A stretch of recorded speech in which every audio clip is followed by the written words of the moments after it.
This isn't a fairy tale. For Serafina Lancaster, it was a waking nightmare. She gave her husband Garrett 2 decades of her life, helping him build a billion-dollar empire, only to be publicly discarded for a younger woman. She was expected to fade away, a forgotten chapter in the great man's biography. But they made one catastrophic mistake. They underestimated her. They thought she was just the wife. They had no idea she was the one who held all the power. What you're about to hear is the story of how one woman turned the greatest betrayal of her life into the most spectacular revenge, using their wedding reception as the stage for her corporate coup.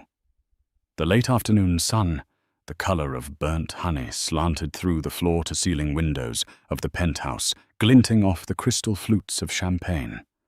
From 34 floors above Chicago, the city sprawled out like a circuit board of dreams and ambitions.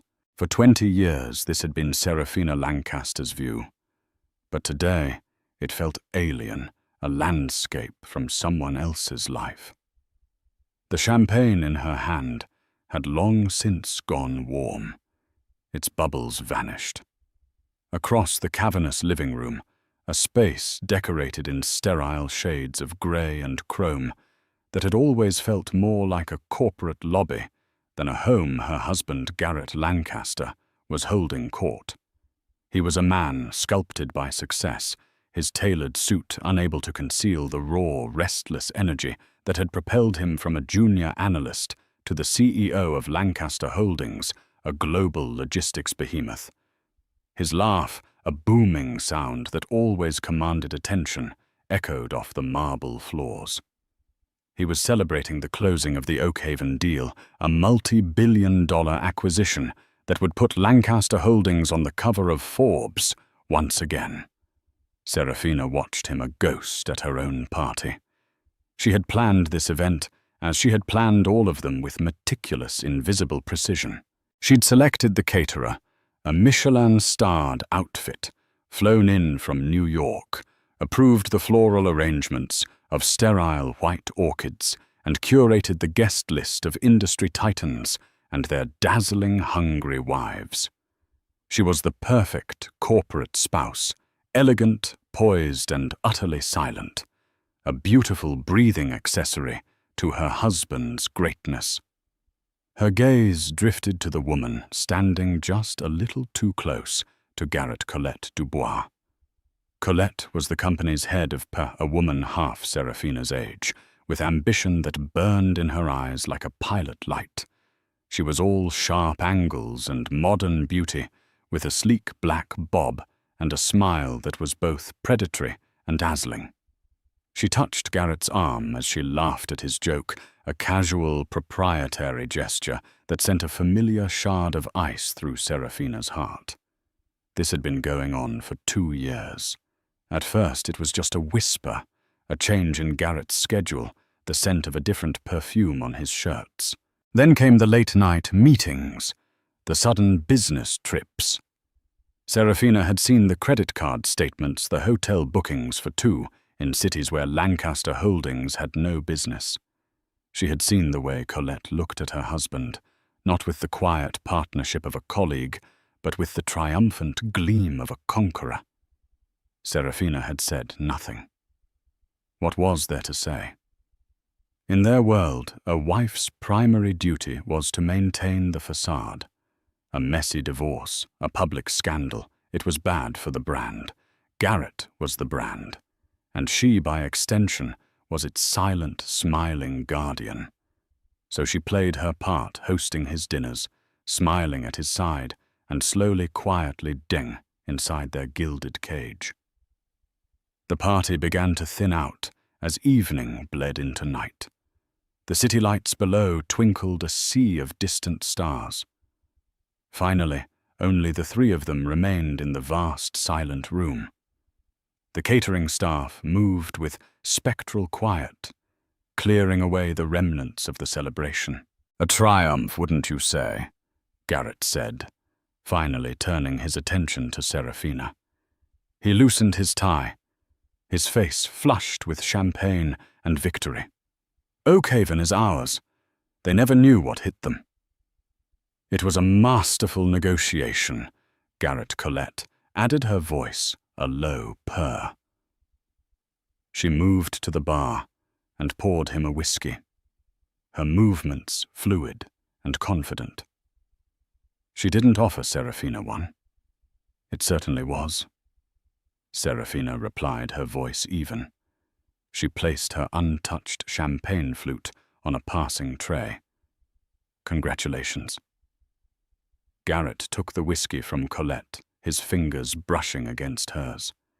He took a long swallow, his eyes finding Serafina's over the rim of the glass. There was something different in his gaze tonight. Not the usual casual neglect, but a cold, decisive finality. Serafina. We need to talk, he said. Colette smirked, a flicker of victory crossing her face before she schooled it into an expression of faux sympathy. She took a step back, positioning herself near the fireplace, a silent witness to the execution. I think it's time we were all honest, Garrett continued, pacing in front of the window. This arrangement between us hasn't been working for a long time. We've been living separate lives under the same roof. It's a sham. Serafina remained silent, her hands clasped in front of her. She felt strangely calm, the way a sailor does when the storm they've been tracking on the horizon finally breaks. I'm in love with Colette, he said, the words blunt and brutal. I want to be with her.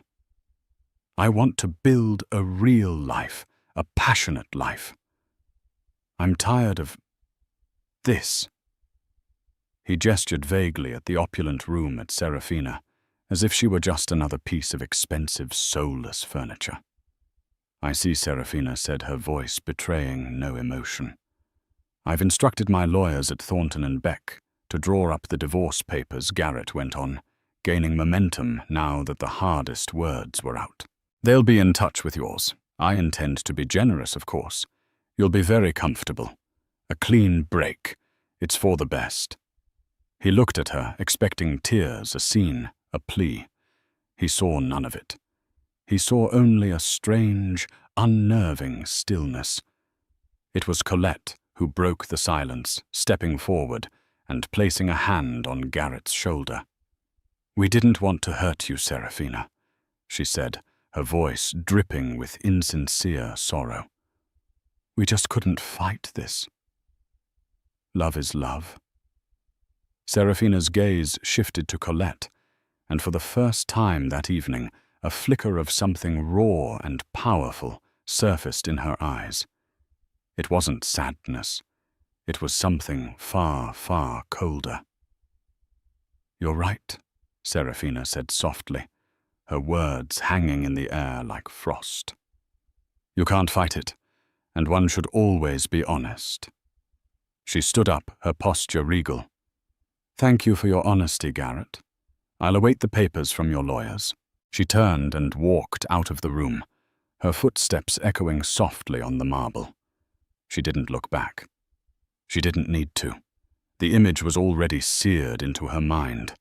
Her husband and his mistress, standing together in the monument to a life she had helped build, looking for all the world like a king and queen, surveying their new kingdom. But kingdoms, Serafina knew, could fall, and they rarely saw the hand that toppled them until it was too late. The day after the party, the divorce papers arrived. They were delivered by a brisk, impersonal courier and landed with a soft thud on the antique mahogany desk in Serafina's private study. This room, tucked away in a quiet wing of the penthouse, was her sanctuary. Unlike the rest of the apartment, it was warm and personal, filled with books, antique maps, and the faint, comforting scent of old paper and lemon verbena tea. This was the one space Garrett never entered, dismissing it as cluttered and unproductive. It was here that the real Serafina Lancaster resided. She didn't open the thick envelope from Thornton and Beck immediately. Instead, she sat for a long moment, looking at the name of the law firm. Garrett's Bulldogs. Known for their aggressive take-no-prisoners approach to corporate and divorce law. He was expecting her to hire a comparable firm, setting the stage for a bitter, protracted battle over assets that would ultimately end with her signing a lucrative but soul-crushing non-disclosure agreement. He thought he knew the game. He had no idea she was playing an entirely different one. Finally, she picked up her phone, but she didn't call a divorce attorney. She dialed a number that was not saved in her contacts, a number she had committed to memory years ago. It rang twice before a dry, calm voice answered. "Yes, Phineas," Serafina said, her own voice steady. "It's time." There was a pause on the other end, then a soft chuckle. I must admit, I was beginning to wonder if he'd ever be foolish enough to make his move. The Oakhaven deal, I presume. The ego is sufficiently inflated. Phineas Croft was Serafina's grandfather's most trusted advisor, a man who had been the chief counsel for Ethelred Capital for 40 years. Her grandfather, a legendary investor named Donovan Croft, hadn't just left her a fortune. He had left her an education. While Garrett had been learning to climb the corporate ladder, Donovan had been teaching Serafina how to own the entire building. He'd taught her about shell corporations, proxy votes, and the subtle art of leveraging power from the shadows. Sufficiently as an understatement. Serafina replied, a ghost of a smile touching her lips. He announced his intentions last night. He and his PR head, Colette Dubois. He wants a clean break. He'll get a break, Phineas said wryly. But I doubt he'll find it clean. The Serafina Trust is fully matured. Your voting shares in Lancaster Holdings now stand at 51.8%. The final block was acquired discreetly last Tuesday, using the Northwood Holdings shell. He is, for all intents and purposes, your employee. Serafina closed her eyes, a wave of vindication washing over her. For years following her grandfather's posthumous instructions, managed by the ever-loyal Phineas, she had been using her inheritance to systematically and silently buy up stock in her own husband's company. It had started as a safety net, a strategy her grandfather had insisted upon when she first married the charming, ambitious Garrett. "Never let your security rest in a man's hands, my dear," he had told her. "Let it rest in a diversified portfolio and a controlling interest." Over the years, as Garrett's ambition morphed into arrogance and his affections strayed, the defensive strategy had slowly morphed into an offensive one. She had watched him leverage the company to the hilt for risky ventures like the Oakhaven deal, all while feeling smugly secure in his own perceived genius. He never once thought to check the ownership structure of the myriad of smaller investment firms that held his company's stock. He was too busy looking at the headlines to read the fine print. "I want to proceed exactly as we discussed," Phineas Serafina said, her voice now sharp with purpose. "No sudden moves, no hostile announcements. Let him think he's in complete control. Let him file the papers. Let him believe I'm just a discarded wife preparing to fight for her alimony." "And the wedding?" Phineas asked. A genuine cold smile spread across Serafina's face. "Oh, he'll have his wedding. I imagine it will be the social event of the season. I want him to have everything he thinks he's ever wanted. I want him standing at the absolute pinnacle of his triumph. The higher the climb, the harder the fall." Phineas quoted approvingly. "I'll have the team at Whitlock and Finch on standby. They are the best in corporate governance and utterly discreet. They will represent your interests not as a wife, but as the majority shareholder. Thank you, Phineas, for everything. Your grandfather would be immensely proud, Serafina." He always said you had a better mind for this than Garrett ever did. You just had more patience. After the call, Serafina finally opened the envelope from Thornton and Beck. She scanned the documents, the legal jargon a blur. It was a standard if aggressive proposal. He was offering her the penthouse a lump sum of $20 million and a yearly alimony of $500,000, all contingent on the NDA. It was a fortune to most, but it was a pittance compared to the true value of the empire. It was an insult disguised as generosity. She folded the papers neatly and placed them in a drawer. She wouldn't be needing them. In the weeks that followed, Serafina played her part to perfection. She moved out of the penthouse and into a luxurious suite at the Peninsula Chicago. A move Garrett saw as the retreat of a defeated woman. She hired a well-known but ultimately second-tier divorce lawyer, a man known for settling, not for fighting. They exchanged proposals. Her lawyer, on her instructions, made a counteroffer that was slightly higher, but still within the realm of a typical billionaire's divorce. Garrett, blinded by his own ego and Colette's triumphant whispers, saw it all as a predictable script. He told Colette that Serafina was being sensible, that she knew she couldn't win. He was too busy planning his glorious future to notice the storm gathering on the horizon.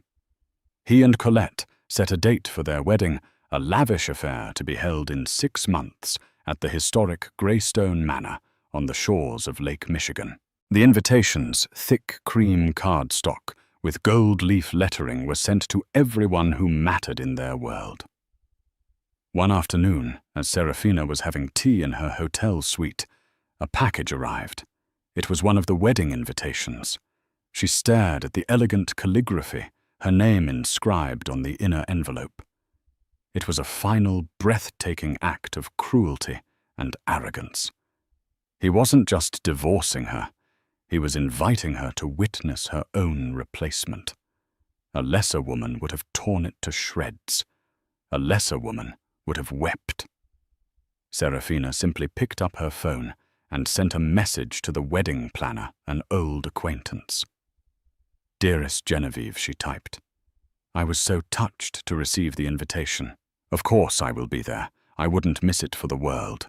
She then sent another text, this one to Phineas. "The invitation has arrived. The stage is set," he replied moments later. "Excellent. All assets are in position. The board has been primed. They are growing nervous about Garrett's cavalier leadership style post-Oakhaven. They are ripe for a change. All they need is a new leader to emerge." Serafina looked out the window at the city. It didn't look so alien anymore. It looked like a kingdom waiting for its true queen. The day of the wedding dawned with a sky of brilliant, unblemished blue, a perfect, pathetic fallacy for Garrett Lancaster's mood. He felt on top of the world, a modern-day king about to marry his queen and solidify his dynasty. Greystone Manor was a testament to his power, its sprawling lawns rolling down to the sparkling expanse of Lake Michigan. He had spared no expense. A string quartet played Vivaldi as guests arrived. The air was thick with the scent of thousands of imported white roses, and champagne flowed from fountains flanking the grand entrance. Colette was a vision in a custom Vera Wang gown, a confection of silk and lace that clung to her slender frame. Her smile was incandescent, her eyes shining with a victor's light. She had won. She had supplanted the quiet, elegant Serafina, and now stood beside the man who controlled one of the country's most formidable corporations. Today was her coronation. The guest list was a who's who of finance, politics, and industry. Board members of Lancaster Holdings mingled with hedge fund managers and senators. They clapped Garrett on the back, congratulating him on his beautiful bride and his recent business triumphs. The whispers about his divorce, were just that whispers tinged with a grudging admiration for the man's audacity. He had managed it all so cleanly, so efficiently. And then, just as the ceremony was about to begin, a quiet ripple of shock moved through the crowd. A black Bentley, discreet and impossibly elegant, rolled up the long gravel driveway. The chauffeur, a man who had driven for Serafina's family for 30 years, opened the door. Serafina emerged. She was not dressed in black, the traditional color of mourning or scorn. Instead, she wore a bespoke suit of sapphire blue silk, tailored to perfection. It was a power suit, not a victim's dress. Her hair was swept up in a flawless chignon, and a single magnificent sapphire necklace, the legendary Star of Geneva. A Croft family heirloom rested in the hollow of her throat. It was a piece Garrett had always coveted, a symbol of the old world wealth and power he could never quite attain. She looked not like a woman scorned, but like a woman in charge. A hush fell over the assembled guests. Jaws literally dropped. Garrett, standing at the altar, felt a jolt, as if the flawless day had suddenly cracked. He hadn't truly believed she would come. He had sent the invitation as a final triumphant jab, a way to underscore his victory. He had expected her to decline, or better yet, to ignore it, confirming her irrelevance. Her presence here, looking like this, was an act of defiance he couldn't comprehend. Colette's perfect smile faltered. A flicker of insecurity, hot and unwelcome, coursed through her. This was her day. What was she doing here, looking so regal? It was unsettling. Serafina glided through the crowd, her expression serene, offering polite, knowing smiles to the familiar faces who stared at her with a mixture of pity and awe. She nodded at board members' men who had sat in her dining room and praised her hostessing skills. She saw the questions in their eyes, the sudden recalculations. She took a seat in the third row, a respectable distance yet undeniably present. She didn't need to be in the front row. Her presence alone was a statement that echoed louder than any protest. Throughout the ceremony, she sat with a look of placid interest, her posture perfect, her gaze fixed on the proceedings. She watched as Garrett and Colette exchanged vows, her face an unreadable mask of cool elegance. When Garrett said, "I do," his voice, for the first time that day, lacked its usual booming confidence. He glanced towards Serafina, but she simply met his gaze, her blue eyes as cool and deep as the lake behind them. There was no pain in them, no anger, just a profound, unnerving calm. It was the calm of a chess master who sees the board 20 moves ahead. At the reception held in the Manor's magnificent ballroom, the tension was a palpable thing. The string quartet had been replaced by a full jazz orchestra, but the music felt strained, unable to cover the nervous energy in the room. Guests kept casting furtive glances at Serafina, who was holding court at a small table with a few older, distinguished-looking gentlemen. Garrett recognized them with a jolt. Lord Ashworth, a major institutional investor from London, and Franklin Reed, the notoriously reclusive head of a Swiss private equity firm. What were they doing with her Colette? Now Mrs. Lancaster tried to ignore it, clinging to Garrett's arm, her laughter a little too loud, her smile a little too bright. "Can you believe the nerve?" she hissed under the music. "Trying to upstage me at my own wedding. It's pathetic." Garrett wasn't so sure. Pathetic was not the word he would use to describe the woman in the sapphire suit. For the first time, a worm of doubt squirmed in his gut. He had managed his divorce from Serafina with what he thought was ruthless efficiency, but he had managed it through lawyers and intermediaries. He hadn't actually spoken to her, Not really since that night in the penthouse. He had assumed her silence was weakness. Now, watching her command the attention of men like Ashworth and Reed, he wondered if it had been something else entirely. The traditional toasts began. The best man, a college friend of Garrett's, gave a rambling, boozy speech. The maid of honor, Colette's sister, gushed about finding a soulmate. Then Garrett himself took the microphone. He stood in the center of the dance floor, bathed in a warm spotlight, Colette at his side. He thanked their guests, praised his new wife's beauty and brilliance, and spoke of a future filled with passion and success.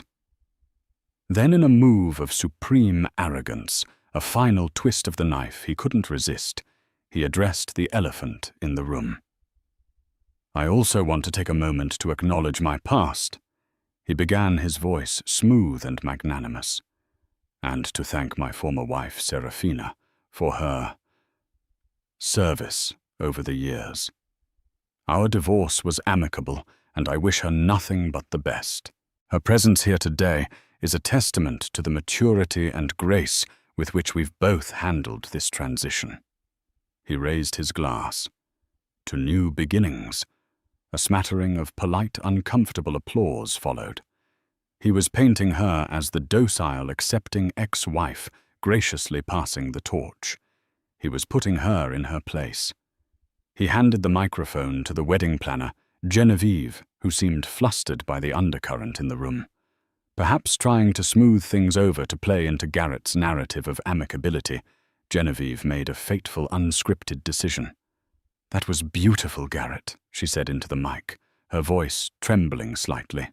"And it's so wonderful to see such modern sensibilities. Serafina, you look so lovely. I wonder if you might not like to say a few words as well. To wish the happy couple well." A collective intake of breath swept through the ballroom. All eyes swiveled to Serafina. It was a horrifyingly awkward suggestion, a social grenade.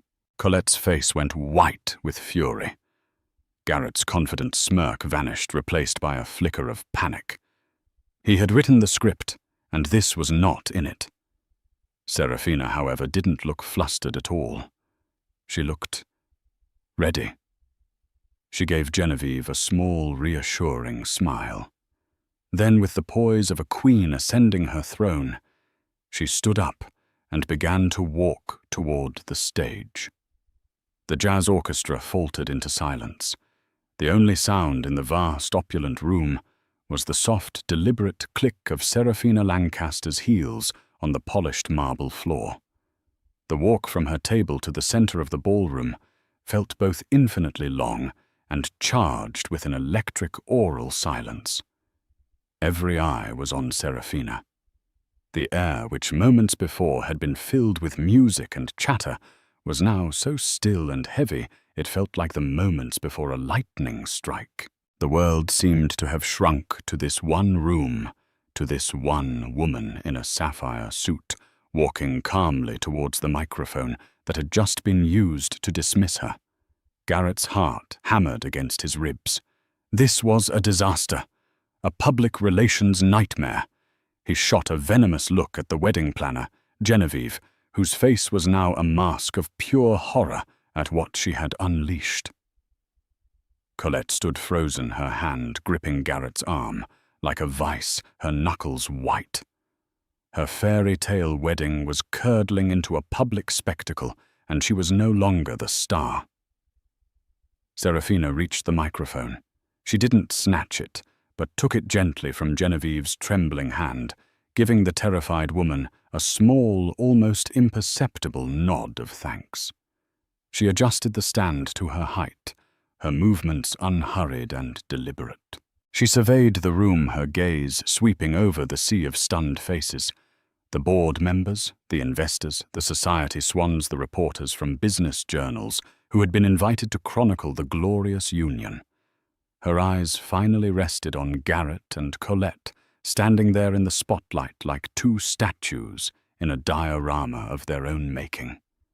She smiled. It was a warm, disarming smile that seemed to instantly put the room at ease. Thank you, Genevieve, she began, her voice calm and clear, amplified throughout the silent hall. And thank you, Garrett, for your kind words. A clean break and new beginnings. These are powerful phrases. A collective sigh of relief seemed to pass through the room. She was going to be gracious. She was going to take the high road, wish them well, and this excruciating moment would be over. Garrett felt a flicker of hope. Perhaps he had misjudged her. Perhaps she would simply play the part he had assigned her. I have always believed in the importance of new beginnings. Serafina continued, her tone conversational, almost intimate. They are opportunities for growth, for re-evaluation, for sweeping away the old and inefficient to make way for the bold and the new. It's a philosophy that applies as much to life as it does to business. She paused, letting the words hang in the air. She turned her gaze slightly, looking towards the table, where Lord Ashworth and Franklin Reed sat watching her with rapt attention. Garrett and I shared 20 years together, and in that time I didn't just plan parties and select floral arrangements. I watched. I learned. I learned about the company he was building. Lancaster Holdings, a fine name, a strong company, a company built on bold moves and in recent years, increasingly bold risks. Garrett's blood ran cold. This was not the speech of a gracious ex-wife. This was something else entirely. The Oakhaven acquisition, for example.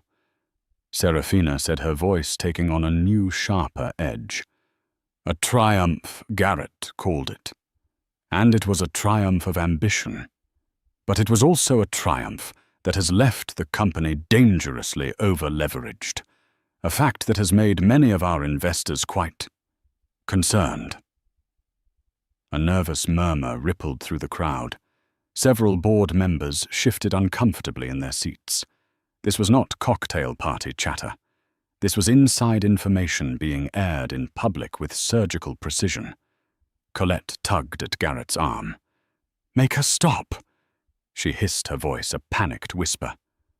But Garrett was paralyzed, caught in the headlights of Serafina's calm, devastating monologue. Garrett spoke of my service to him. Serafina went on, turning her gaze back to him. And I did serve him.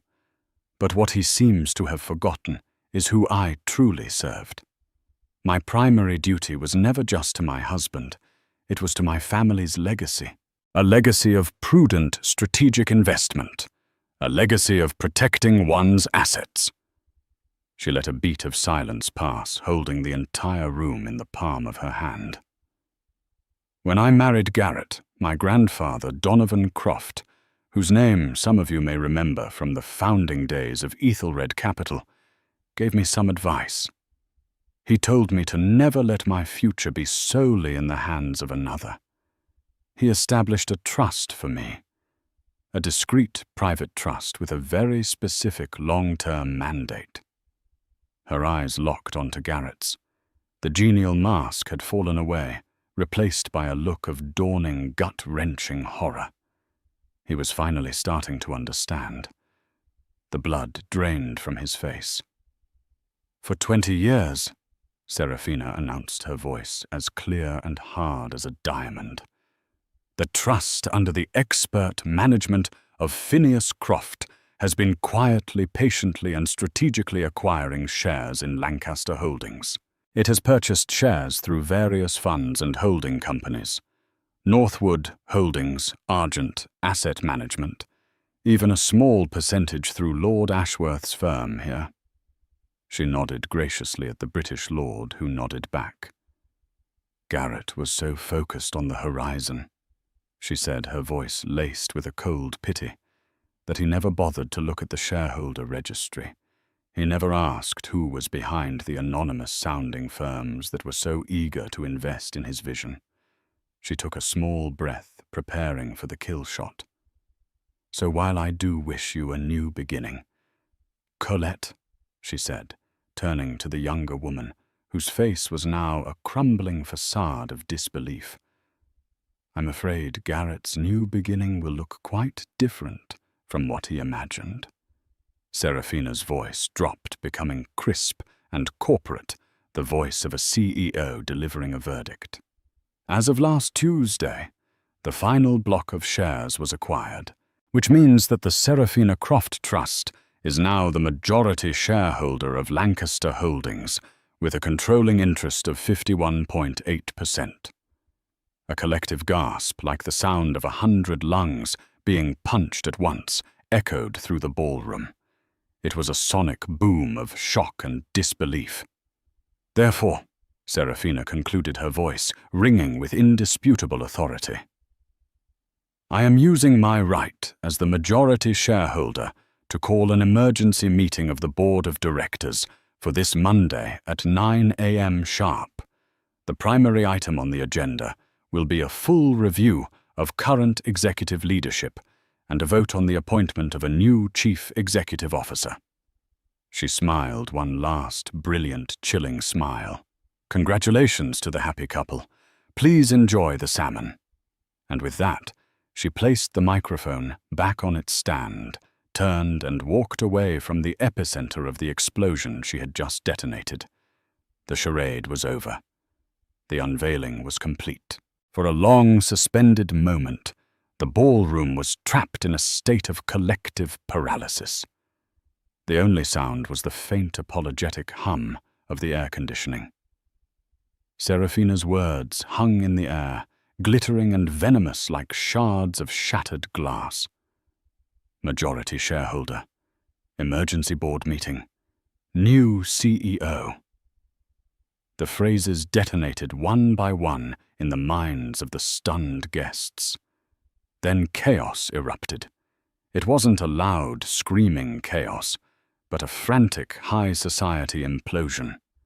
The low murmur of shock exploded into a cacophony of urgent, hushed conversations. Cell phones previously tucked away in designer clutches and suit pockets were suddenly in every hand. Investors were frantically texting their brokers. Board members, pale and tight-lipped, were huddled together, their expressions a mixture of fury and fear. The reporters in the room were typing furiously into their phones, their journalistic instincts overriding any sense of social decorum. They knew they were witnessing the corporate scoop of the decade. At the center of the maelstrom, Garrett and Colette stood as if turned to stone. The warm, adoring spotlight that had bathed them in glory now felt like a harsh, unforgiving interrogation lamp. Colette's dream, her triumphant ascent, had dissolved into a public crucifixion in the space of a 5-minute speech. Her Vera Wang gown suddenly felt like a costume for a tragedy. Her face, which had been a canvas of bridal bliss, was now a twisted mask of rage and humiliation. "Do something!" she shrieked at Garrett. Her voice a ragged, ugly sound that cut through the din. "This is my wedding. You let her ruin my wedding." But Garrett couldn't move. He couldn't speak. His mind was a maelstrom of denial and dawning, terrifying comprehension. Serafina. Quiet, demure, predictable Serafina. The woman he had dismissed as a relic, a part of his past. He was neatly excising. He had thought he was divorcing a wife, not a titan. 51.8%. The number pulsed in his brain like a migraine. It was an impossible, ludicrous figure. He was Garrett Lancaster. He was Lancaster Holdings. He had built it with his own 2 hands, his own sweat, his own genius. How could she own it? His eyes darted around the room, searching for an ally, for someone to deny what had just happened. But all he saw were averted gazes, panicked whispers, and the predatory gleam in the eyes of his rivals. He saw Lord Ashworth give Serafina a respectful bow as she passed his table. He saw Franklin Reed, the Swiss financier, stand up and shake her hand. These weren't just investors. They were her allies. This wasn't a spontaneous outburst. It was a meticulously planned, flawlessly executed coup de grace. Serafina, meanwhile, moved through the chaos with the serene calm of a galleon sailing through a storm of its own making. She did not rush to the exit. She glided a portrait of untouchable power. She paused to have a brief, quiet word with her lawyer from Whitlock and Finch, a stern-looking man in a Savile Row suit who had been posing as just another guest. She accepted a glass of water from a waiter. She was not fleeing the scene. She was taking a victory lap. As she neared the grand double doors of the ballroom, Garrett finally broke from his paralysis. Galvanized by a surge of pure, desperate fury, he stumbled after her, pushing through stunned guests. "Serafina!" he bellowed, his voice raw. She stopped and turned to face him, her expression one of mild inquiry, as if he were a junior employee with a minor question. "How could you?" he hissed, his face contorted. "How could you do this? Today of all days?" "On the contrary, Garrett," she replied, her voice low and even, for his ears only. "Today was the only day. You wanted a public spectacle of your triumph. You wanted everyone who matters to be in this room to witness your new beginning. I simply gave them a more accurate version of the story. This is my company, my life," he sputtered, his carefully constructed facade of sophistication shattering completely. "No, Garrett," she corrected him gently, but with a spine of steel. "It was your company. You were its steward. And in my opinion, and more importantly, in the opinion of the majority shareholder, your stewardship has become reckless. You leveraged my company's future for your own ego." The use of the words, "my company," was like a physical blow. He flinched. "I will fight you," he snarled. "I'll see you in court for the rest of your life." Serafina allowed herself a small, pitying smile. "You can't fight the numbers, Garrett. Your lawyers at Thornton and Beck are excellent at divorce proceedings, but I suspect they're about to be out of their depth. My team at Whitlock and Finch, on the other hand, are specialists in corporate governance and shareholder rights. The bylaws are quite clear. The vote on Monday is a formality. You can attend the board meeting as the outgoing CEO, or you can tender your resignation beforehand. The choice is yours. Either way, clear out your office by noon." Colette had followed him, her face tear-streaked, her mascara running. "You witch!" she screamed at Serafina. "You calculated, bitter witch!" Serafina's gaze fell upon Colette, and the last vestiges of warmth vanished, leaving behind an arctic chill. "You wanted to be the queen of this kingdom, my dear," Serafina said softly. "You should have done your due diligence on who actually owned the throne. You married a man, but you coveted an empire. You'll get to keep the man, I suppose. But I'm quite sure the empire was what you were really after." With that final devastating cut, Serafina turned her back on the wreckage of their lives. Her chauffeur was waiting the door of the Bentley open. She slipped inside without a backward glance. As the car pulled away, she could see them through the tinted window. Garrett Lancaster, the titan of industry, standing dumbstruck and broken in the doorway of his own ruined wedding. His weeping bride clinging to the arm of a man who in the space of an evening had lost everything that truly mattered to him. The coup was complete. The reign of Garrett Lancaster was over. The reign of Serafina Lancaster had just begun. The Greystone Manor wedding didn't just end, it imploded. It would be forever remembered in the annals of Chicago high society as the Lancaster coup. Before Serafina's Bentley had even reached the end of the long gravel drive, the first news alert hit the phones of the financial elite worldwide. Bloomberg. Serafina Croft. Lancaster announces 51.8%. Controlling stake in Lancaster Holdings at CEO husband's wedding reception. Emergency board meeting called. The story spread like wildfire through the digital veins of the global economy. The Wall Street Journal, the Financial Times, Reuters. They all scrambled their top journalists working the phones, calling every guest, every board member, every analyst they knew. The narrative was irresistible. The scorned wife, the public revenge, the corporate takeover. It was a drama of Shakespearean proportions played out in the world of billion-dollar logistics. By Sunday morning, the story was front-page news.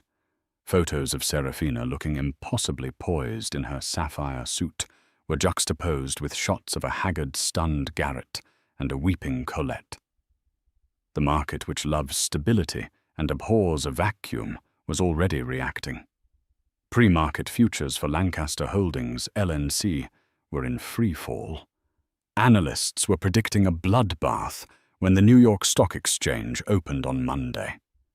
Garrett and Colette spent their wedding night not in a lavish honeymoon suite, but in the sterile conference room of Thornton and Beck, surrounded by frantic lawyers. The Bulldogs were in a state of shock. They had been preparing for a standard, albeit high-value, divorce. They had not been prepared for a hostile takeover orchestrated by the person they had assumed was the victim. They pored over corporate charters and shareholder agreements, their faces growing grimmer with each page. "She's got us Garrett," said lead counsel Robert Thornton, a man who had never admitted defeat in his life. He looked exhausted. "The share purchases are ironclad, routed through at least a dozen different legal entities over 2 decades. It's a work of art. Devious, but a work of art. The Serafina Croft Trust is the undisputed majority owner. The emergency meeting is legal. The vote is legal." "So what do I do?" Garrett asked, his voice a hollow echo of its former self. "You've got 2 options," Thornton said bluntly. "You show up on Monday and get publicly executed by a board that she now controls, or you resign. I'd advise the latter. It gives you the tiniest sliver of dignity to walk away with." Colette, huddled in a chair, wrapped in a borrowed coat over her ruined wedding gown, just stared into space. Her mind couldn't process the sheer scale of the catastrophe. She had hitched her wagon to a star, only to watch it plummet from the sky. The power, the prestige, the penthouse, the private jet. It was all evaporating before her eyes. She was Mrs. Lancaster. Yes, but the name now felt like a liability, a brand associated with humiliation and failure. She was married to a man who was about to become the most famous corporate casualty in modern history. Meanwhile, Serafina spent her Sunday in quiet preparation. She was not at a spa or celebrating with champagne. She was in the boardroom of Whitlock and Finch, a space of quiet, old-world power with dark wood paneling and views of the Chicago River. With her was Phineas Croft, who had flown in from Zurich and her hand-picked legal and financial team. They weren't celebrating, they were strategizing. "The stock will plummet at the opening bell," said a young sharp analyst named David Chen, pointing to a chart. "The market hates uncertainty. They see a family squabble, not a transition." "Then we will give them certainty," Serafina stated, her voice calm and authoritative. She was no longer the silent wife. She was the commander. "Phineas, I want a press release ready to go out at 9:01 a.m., Monday, the moment the meeting is called to order. It will announce my appointment as interim CEO effective immediately. It will also announce a temporary suspension of trading on LNC stock to prevent panic selling and allow for an orderly transition." "The SEC will grant it, given the circumstances." Phineas nodded. "It shows responsible leadership. Furthermore," Serafina continued, The release will announce a full immediate audit of the Oakhaven acquisition and a strategic review of all high-leverage positions taken in the last 24 months. We are signaling a return to stability and fiscal prudence. We are not the chaos. We are the cure for the chaos. She turned to Lord Ashworth, who had joined the meeting via a secure video link from London. My lord, I'll need you and our other institutional allies to make statements of support. Express confidence in the new leadership. We need to project an image of a unified, stable front. It will be done, Serafina, the British lord said, a flicker of admiration in his eyes. The city was growing tired of Garrett's cowboy antics. A return to Croft family principles at the helm will be most welcome. The plan was meticulous. While Garrett was drowning in the wreckage of his personal life, Serafina was already governing. She was shoring up support, managing the message, and planning her first 100 days. She had spent 20 years in the passenger seat, but she had been reading the maps the entire time. On Sunday evening, Garrett Lancaster, a man who had never surrendered in his life, did just that. At 10 p.m., a single-page letter drafted by his lawyers was delivered to the offices of Whitlock and Finch. It was his resignation as CEO and chairman of the board of Lancaster Holdings, effective immediately. Serafina read the letter without a flicker of emotion. It was not a victory. It was a predicted outcome, a necessary step in her plan. She placed the letter on the table. "Get some rest, everyone," she told her team. "Tomorrow, the real work begins." As she was driven back to her hotel, the city lights blurred past her window. She felt not a sense of vengeful glee, but a quiet, profound sense of rightness. She had not destroyed Garrett's life out of spite. She had reclaimed her own. She had protected her family's legacy and the future of a company that thousands of people depended on. She had simply corrected a mistake she had made 20 years ago. The mistake of letting a man believe he was the source of her power, when all along the power had been hers to wield. The aftermath was messy, but the power play had been perfect. Monday morning arrived grey and drizzling, a somber backdrop for the final act of the drama. The lobby of Lancaster Holdings Tower was a media circus. Reporters and camera crews packed the marble expanse held back by a line of stoic security guards. They shouted questions at anyone in a suit, hoping for a quote, a crumb of information. The air crackled with anticipation. At precisely 8:45 a.m., a black Bentley pulled up to the private executive entrance. Serafina Lancaster stepped out. She was dressed in a charcoal grey power dress, her hair styled in its signature elegant chignon. She wore no jewelry, except for a simple classic watch. She projected an aura of absolute, unshakable control. Flanked by her legal team from Whitlock and Finch, she walked into the building she now owned, ignoring the clamour of the press. The boardroom on the 50th floor was a place of immense tension. The remaining board members, a group of powerful men who had been Garrett's allies for years, sat grim-faced around the enormous obsidian table. They had spent the weekend on the phone with their lawyers. They knew they had been outmaneuvered, and their allegiance, always a pragmatic calculation, was shifting towards the new center of power. At 9:00 a.m., sharp Serafina entered the room. Phineas Croft was at her side. She did not take the CEO's chair at the head of the table. Instead, she took a seat in the center, a subtle but clear signal that this was a new kind of leadership. "Good morning, gentlemen," she said, her voice filling the silent room. "As you all know, I have called this emergency meeting in my capacity as majority shareholder.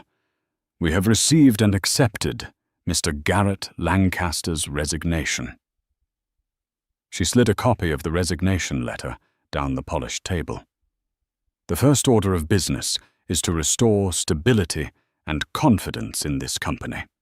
Therefore, I am putting forward a motion to appoint myself as interim Chief Executive Officer and Chairwoman of the Board, effective immediately." Phineas Croft, in his capacity as her legal counsel, seconded the motion. Serafina looked around the table, meeting each board member's eye. "Is there any discussion?" There was none. To argue would be pointless, an act of professional suicide. One by one they murmured their assent. "The motion carries unanimously," Serafina announced, her tone matter-of-fact. "The press release confirming this transition and the temporary suspension of trading has just been issued." She then spent the next hour laying out her vision.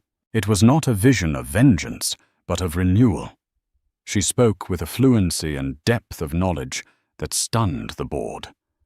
She detailed the company's financial exposure from the Oakhaven deal, outlining a clear, decisive plan to restructure the debt and divest from non-core, high-risk assets. She spoke of reinvesting in the company's core logistics technology, of employee welfare, and of a new era of corporate transparency. She wasn't just the money, she was the mind. She had been studying this company for 20 years, not as a wife, but as an owner in waiting. Garrett was a builder. She concluded, her tone measured, almost generous. But in the end, his ego outgrew his vision. Our new vision will be one of sustainable, profitable growth, built on a foundation of stability, not speculation. We will honor the Lancaster name by making it synonymous not with risky gambles, but with reliability and value. Are there any questions? A hand went up. It was Robert Chen, the youngest board member. What about Garrett Lancaster's severance package? Mr. Lancaster's employment contract contains a standard morality clause, Serafina replied coolly. I believe his actions, which have caused significant reputational damage and jeopardized shareholder value, constitute a clear violation of that clause. Therefore, he will not be receiving a golden parachute. He will receive his vested pension as required by law. Nothing more. The message was brutally clear.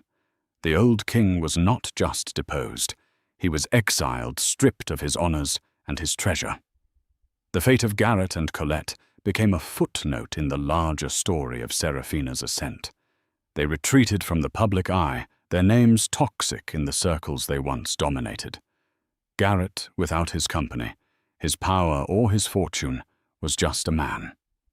Colette, the triumphant mistress, found herself married not to a titan, but to a pariah.